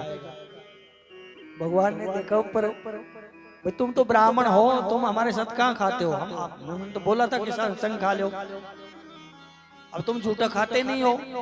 तो कहता कि हमने दाल भात की कही थी, झूठे की, मीठे की थोड़ी कही थी, रसगुल्ले की। तो भगवान ने कहा तो फिर आ जा। तो वो रसगुल्ला खाने के लिए नीचे उसने छलांग लगाई और भगवान के सामने बैठ गए। तो भगवान को कहते हैं कि देव खाने के लिए। और था एक, बोलो जय सिया राम, एक था। तो भगवान ने कहा कि ले मुंह खोल। उसने मुंह खोला, भगवान ने सचेत कर दिया, देख आधा ही काटिए इसमें से, आधा खा लेना, आधा मेरे लिए छोड़ देना। तो उसने जब भगवान ने ऐसे हाथ किया और उसने भगवान का हाथ ऐसे पकड़ लिया और गप करके सारे के सारा मुंह में डाल दिया। बोलो जय सिया राम। अब भगवान देखें, भगवान बड़े फुर्तीले हैं, और उसने अब उसने मुंह में ही डाला था, अंदर नहीं ले गया वो। तो भगवान ने ऐसे करके मारा उसके, और एकदम बाहर निकला वो। और कन्हैया ने उठाया, गप करके कन्हैया भी इसको खा गए। बोलो जय सिया राम। और ये सीन देख लिया हमारे चतुरानंद ब्रह्मा जी ने। देवता लोग भी देख रहे हैं, देवता लोग बड़े प्रसन्न हैं, लेकिन ब्रह्मा के समझ में नहीं आई बात। कहां भगवान की महिमा और कहां भगवान की लीला, चक्कर में पड़ गए। जब भगवान को ब्रह्मा भी नहीं समझ सकते, इंद्र नहीं समझ सकता, गरुड़ नहीं समझ सकता, सती नहीं समझ सकती, तो हम कहां भगवान को समझ सकते हैं? और कोई बोले कि कहां भगवान दिखाओ, अब किसको कैसे दिखाएं भगवान? ऐसे दिख जाएंगे भगवान? बोलो जय सिया राम। और कोई महात्मा था, महात्मा जा रहे थे, गाड़ी में बैठे हुए, एक आया कोई पेंट बाबू, बोले आप भगवान को मानते हैं? बाबा ने कहा हाँ भाई मानते हैं। तो कहाँ भगवान? अब बाबा बड़े चक्कर में, किसके पाले पड़ गए, तो कहाँ भगवान दिखाओ? तो बाबा ने कहा भगवान दिखाने की चीज थोड़ी है भगवान, बस हम मानते हैं भगवान। बोले नहीं भगवान दिखाओ है तो बाबा जी ने कई प्रकार के तर्क दिए, उसका नहीं समझ में आए हो, भगवान को ऐसे थोड़ी समझेंगे। अब फिर उसमें लिखा है अति संघर्षण करे जो कोई अनल प्रगट चंदन ते हो। जब कोई ज्यादा रगड़ा कर देना, चंदन कितना शीतल होता है, और ज्यादा रगड़ते उसमें से भी अग्नि प्रकट हो जाती है।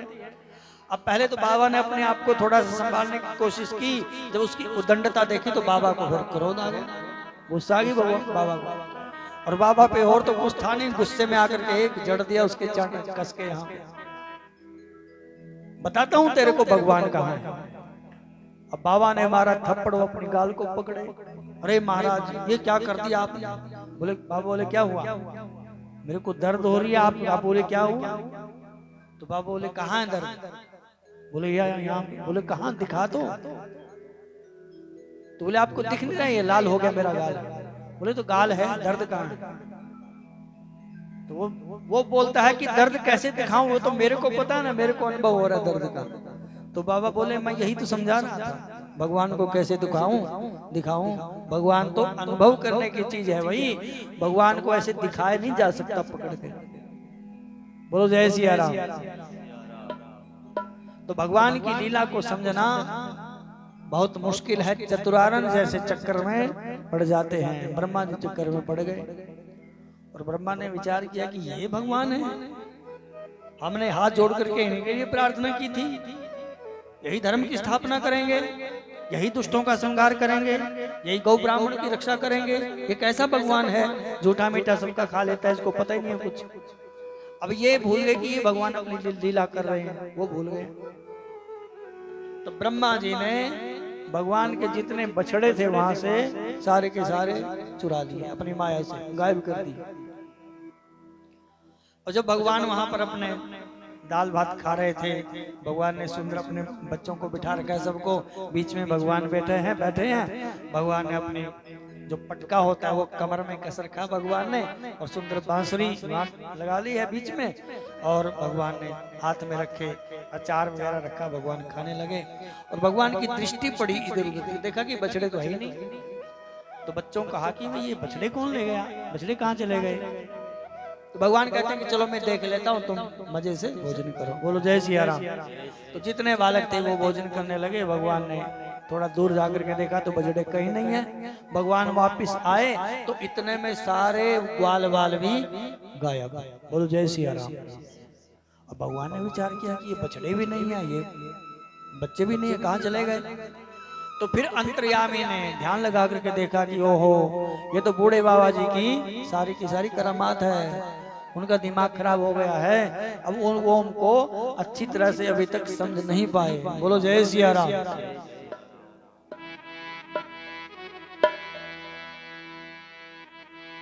बोलो जय सिया राम। अपना काम कर लो आप भी बीच में भी। मंगल भवन अमंगल हारी, द्रवहु सो दशरथ अजीर बिहारी। मंगल भवन अमंगल हारी, द्रवहु सो दशरथ अजीर बिहारी। जय सिया राम, जय जय सिया राम, जय सिया राम, जय सिया राम। ओ जय सिया राम,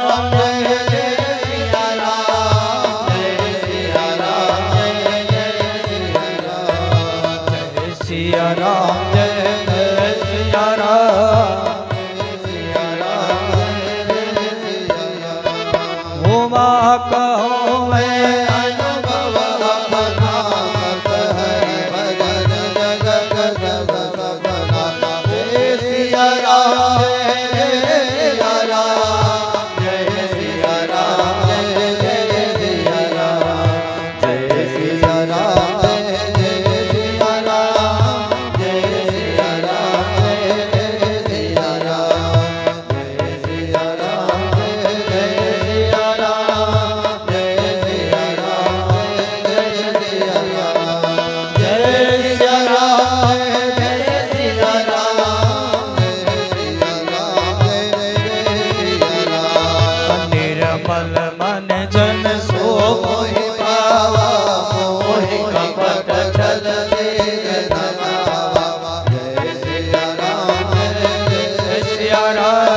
बिहारी लाल की जय।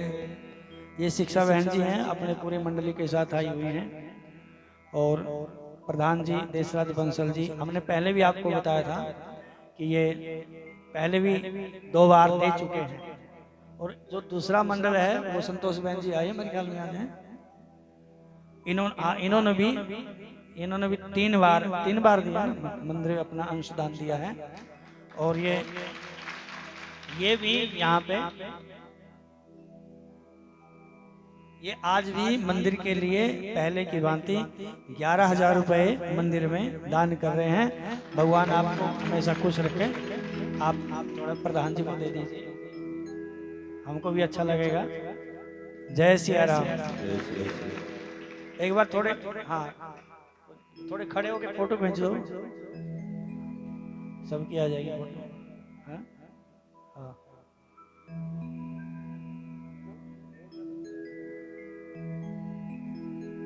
बोलो जय सिया राम। ताली बजा दो इन्हीं के लिए एक बार। हाँ, तो हम लोग मैं प्रधान जी की तरफ से बहुत बहुत धन्यवाद करता हूँ बहन जी आपका। और आप ऐसे ही बहुत बढ़िया, आप कुछ ना कुछ सामाजिक काम या धार्मिक काम भी करवाते रहते हैं। और एक खेड़ा मंदिर में नहीं, वो बिजली कॉलोनी का मंदिर है 28B में, वहाँ भी आपका बहुत सहयोग है, हम जानते हैं। और किसी के को बाहर से बुला करके जो अच्छे वक्ता होते हैं या अच्छे संगीतज्ञ हैं, उनको बुला करके भी आप वहाँ पे किसी न किसी प्रकार का आयोजन करते रहते हैं।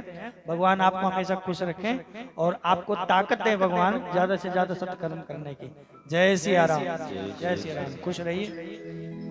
ले ये तो ले लो अपना, ये तो रह जाओ। ये फोटो तो खींच लो।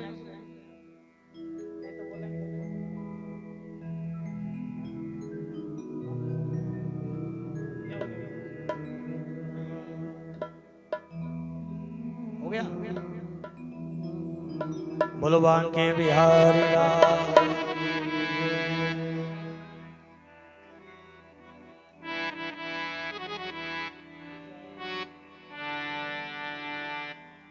बोलिए बांके बिहारी लाल की जय। ओ मुझे कौन पूछता था तेरी बंदगी से पहले, मुझे कौन पूछता तेरी बंदगी से पहले, मुझे कौन पूछता तेरी बंदगी से पहले, मुझे कौन पूछता, मुझे कौन पूछता था तेरी बंदगी से पहले, मुझे कौन पूछता तेरी बंदगी से पहले। मैं दर दर भटक रहा हूँ, मैं दर दर भटक रहा तेरी बंदगी से पहले, मैं दर दर भटक रहा तेरी बंदगी से पहले, मुझे कौन पूछता।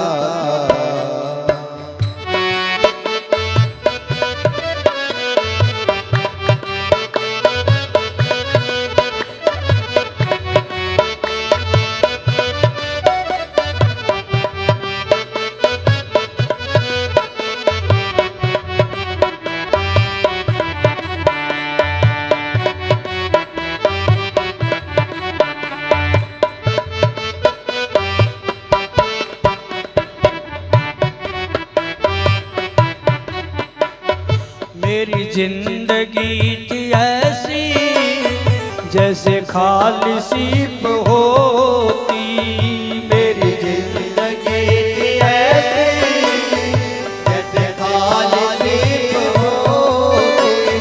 मेरी बढ़ गई है कीमत, तूने भर दिए हैं मोती, मेरी बढ़ गई है कीमत, भर दिए मोती।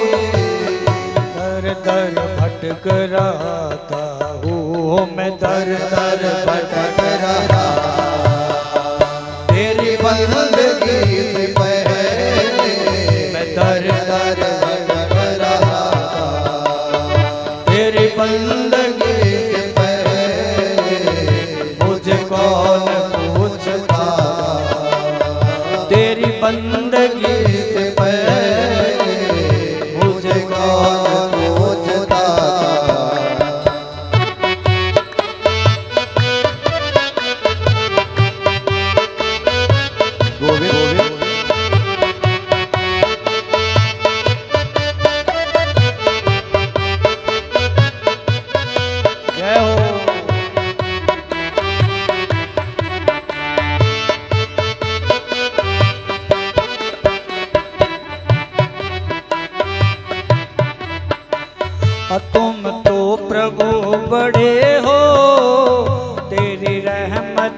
मैं बताऊं जो दास पर पड़ी है। तुझे क्या मैं बताऊं जो दास पर पड़ी है। मेरा कौन आसरा था, मेरा कौन आसरा था। तेरी बंदगी से पहले मेरा कौन आसरा था। तेरी बंदगी से पहले मुझे कौन पूछता। तेरी बंदगी से पहले मुझे कौन पूछता।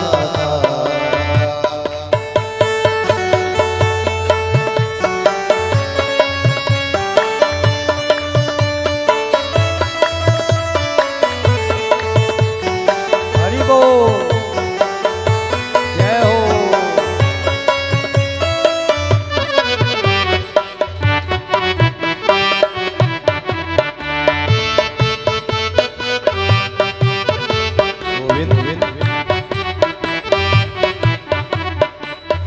यूं तो जहां में लाखों तेरे जैसा कौन होगा।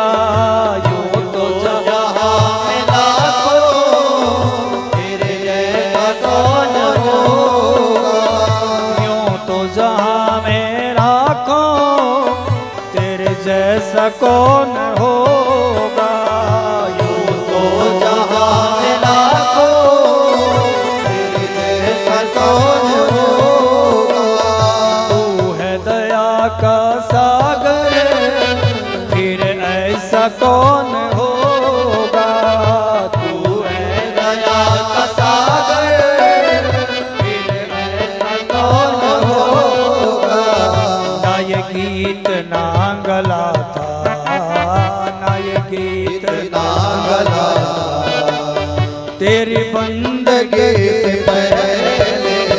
ना ये गीत ना गला तेरी बंदगी से पहले मुझे कौन पूछता। तेरी बंदगी से पहले मुझे कौन पूछता। मुझे कौन पूछता। ओ मुझे कौन पूछता।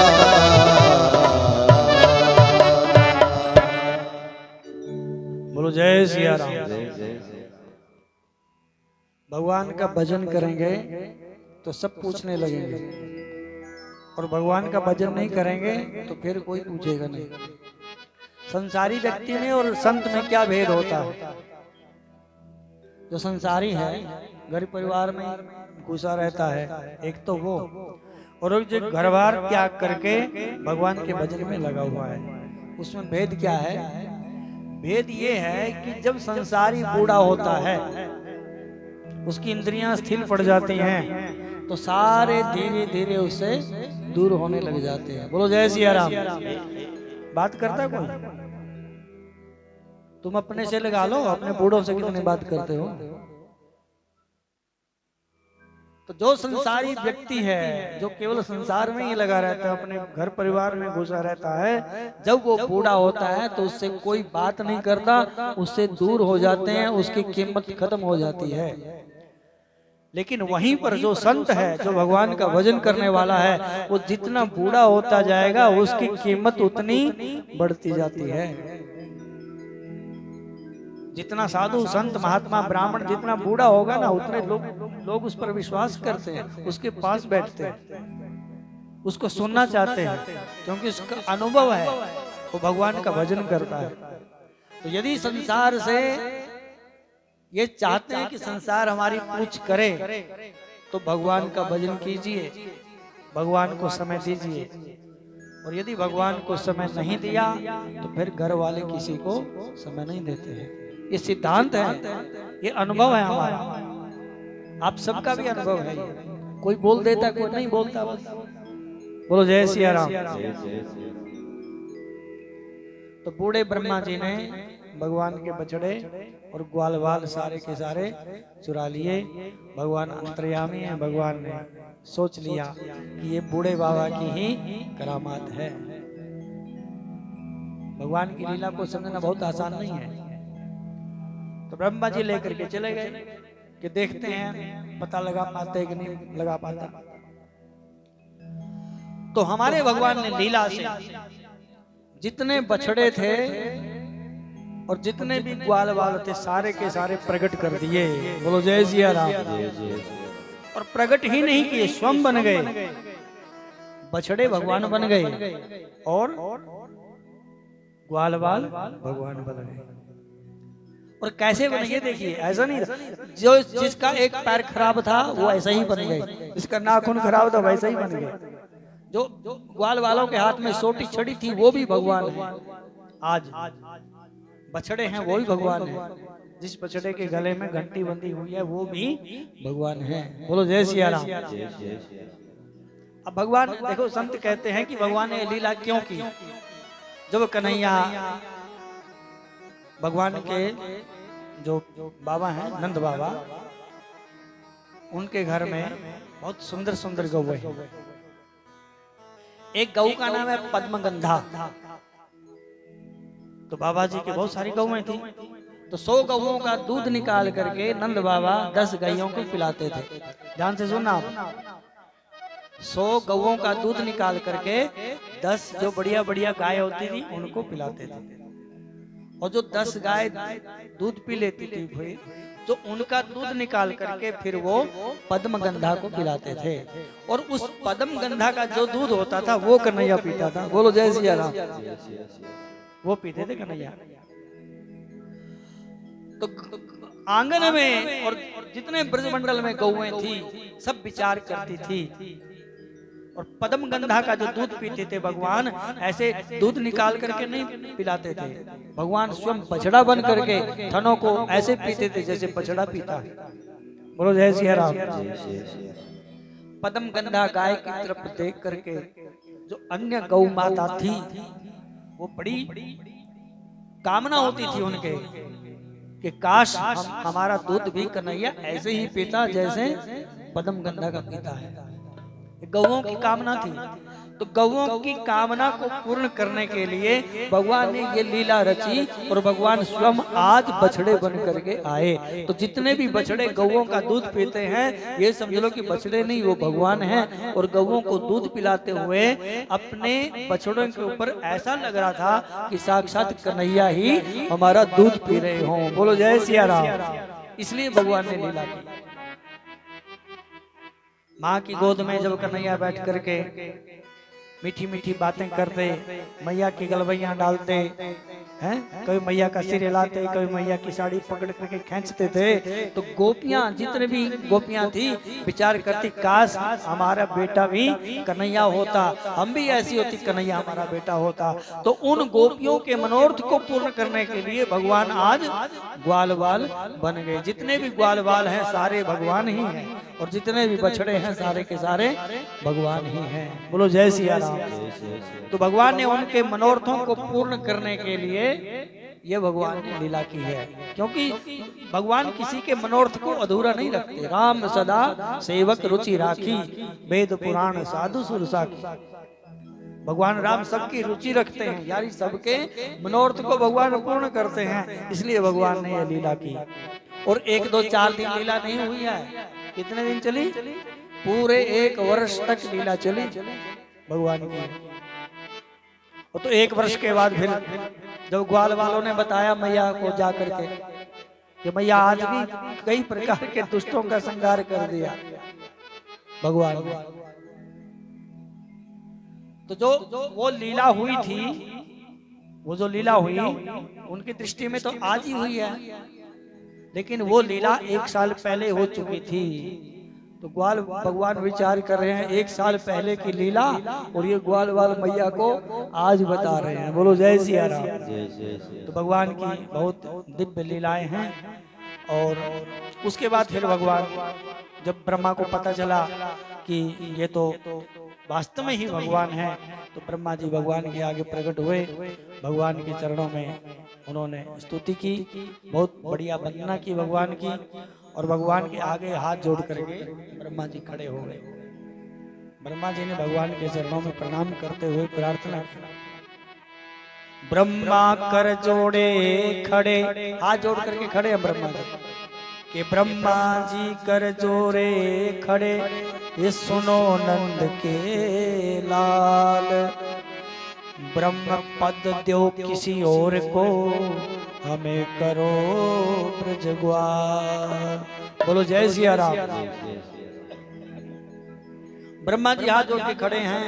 ब्रह्मा जी हाथ जोड़ के कहते हैं कि हे प्रभु, ये जो मेरा पद है ना ब्रह्मा का, ये किसी और को बैठा दो उसके ऊपर। तो भगवान ने कहा कि तुम, बोले हमें करो ब्रज ग्वाल, हमको तो यहाँ ग्वाला बना दो ताकि प्रतिदिन आपके दर्शन करते रहे। बोलो जय सिया राम। तो ऐसे हमारे कन्हैया ब्रह्मा जी ने 3 परिक्रमा की भगवान की। भगवान की कितनी परिक्रमा होनी चाहिए बताओ, आप लोग करते हैं कितने, कितनी होती हैं? 3 कहाँ होती है? ये तो ब्रह्मा ने किया, डर गया तो एक बीच में जोड़ गया। बोलो जय सिया राम। एकाह चंड्या रवे हे सप्ताह, तिस्र कार्य विनायक। भगवान भगवती की जब परिक्रमा करते हैं तो एक परिक्रमा होती है, एक परिक्रमा भगवान की। सूर्य नारायण भगवान की परिक्रमा करें तो 7 परिक्रमा करें, और जब नारायण भगवान की परिक्रमा करें तो उसकी 4 परिक्रमाएं होती हैं। बोलो जय सिया राम। तो ब्रह्मा जी ने 3 परिक्रमा की भगवान की, और जब चौथी परिक्रमा करने लगे तो डर गए कि भगवान पता नहीं क्या बोल देंगे। तो 3 परिक्रमा करके ही ब्रह्मा जी वहां से निकल गए। भगवान ने कुछ नहीं बोला, ना आशीर्वाद दिया ना कुछ, चले गए वहां से। तो ये सुंदर लीला भगवान की। तो समय फिर हो गया। बोलो जय सिया राम। 7 से भी ऊपर हो गया आज तो। आप बोलेंगे पंडित जी खत्म ही नहीं करते हैं, अब कन्हैया आगे बढ़ने ही नहीं देते, क्या करेंगे। बोलो जय सिया राम।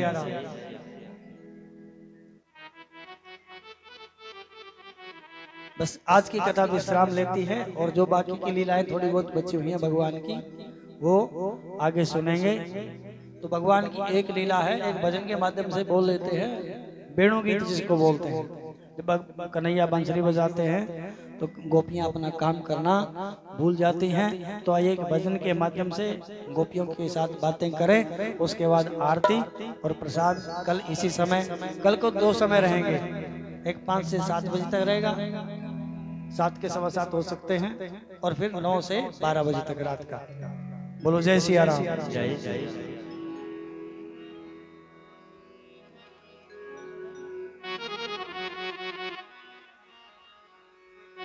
गोपियां भगवान से कहते हैं कि मुरली न बजाया करो किस समय, जब हमारे विशेष करके काम करने का समय होता है।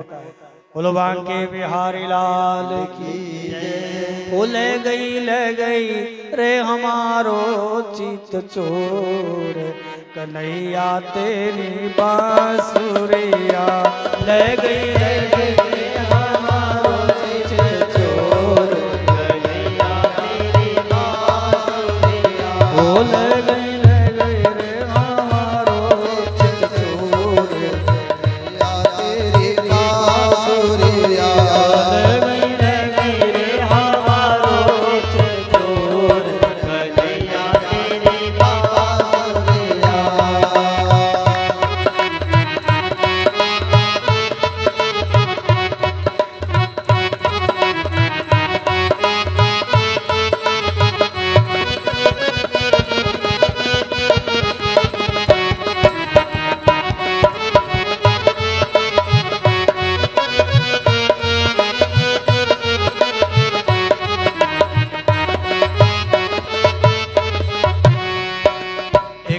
प्रातः उठी सखीरी दही बिलोवन लागी।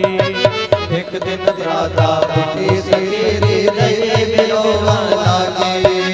माखन तक मैं काढ़ न पाई टीस हृदय में लागी। माखन तक मैं काढ़ न पाई टीस हृदय लागी। पैरण बाज उठी रे बड़ी भोर, तेरी बांसुरिया। हो पैरण बाज उठी रे बड़ी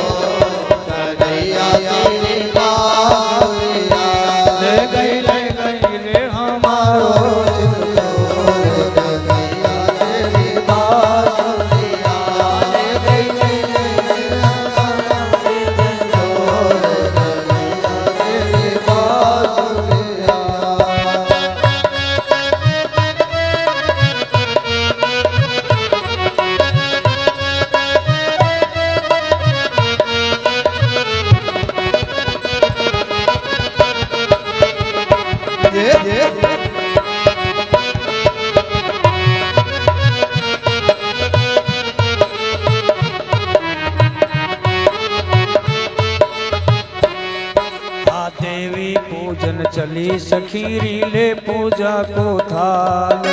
देवी पूजन चली सखीरी ले पूजा को थाल। मंदिर तक मैं पहुँच न पाई मिल गयो नंद को लाल। मंदिर तक मैं पहुँच न पाई मिल गयो नंद को लाल। मंदिर तक मैं पहुँच न पाई मिल गयो नंद को लाल। मंदिर तक मैं पहुँच न पाई मिल गयो नंद को लाल। सखी बाजे उठी री घन घोर कन्हैया तेरी बांसुरिया। सखी बाजे उठी री घन घोर कन्हैया तेरी बांसुरिया। ले गई रे हमारो हित चोर कन्हैया तेरी बांसुरिया। ले गई रे हमारो हित चोर कन्हैया तेरी बांसुरिया।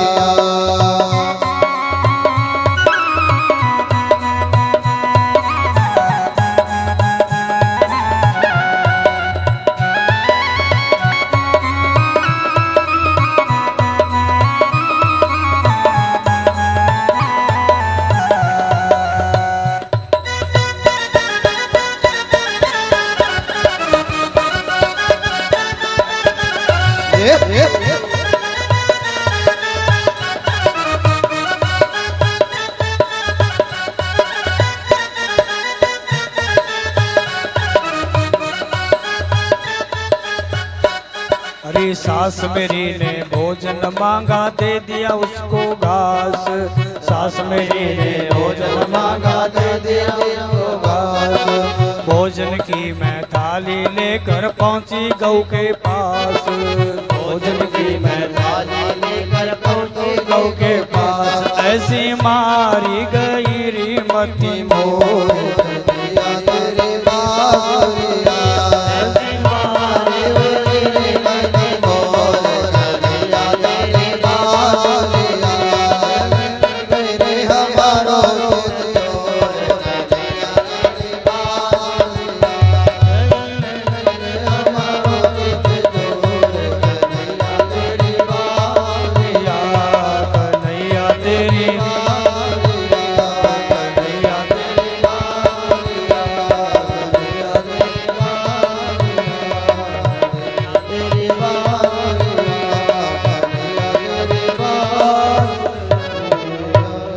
भगवान के बिहारी लाल की